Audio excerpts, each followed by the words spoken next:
मुंबई।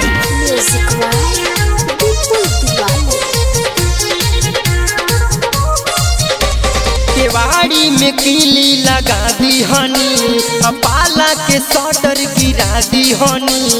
हे सब सुनो ना, केवाड़ी में कीली लगा दी हनी, पाला के शटर गिरा दी हनी।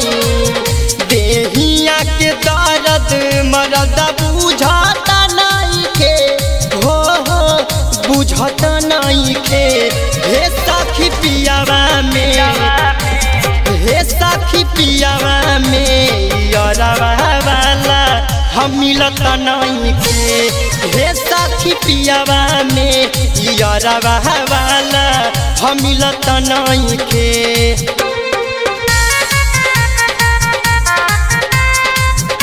गरिमा रिकॉर्डिंग स्टूडियो मुंबई।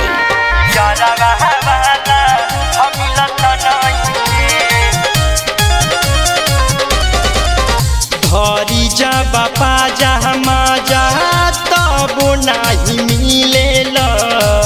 देहिया के देहिया से केतनो लगी जिला। ओहिरे मई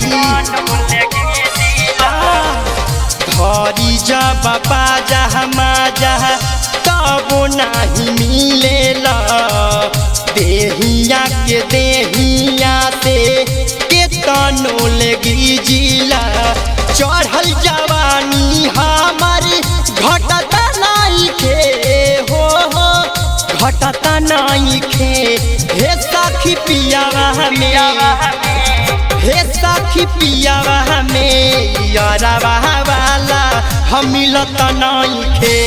हे सखी पियावा में यारवा वाला हम मिलत नहीं खे।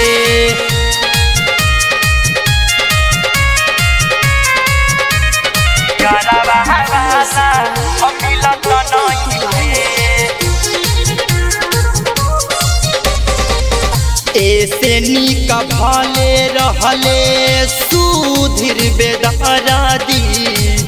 पहाजा में प्यार भर के करत रहले महाराजी।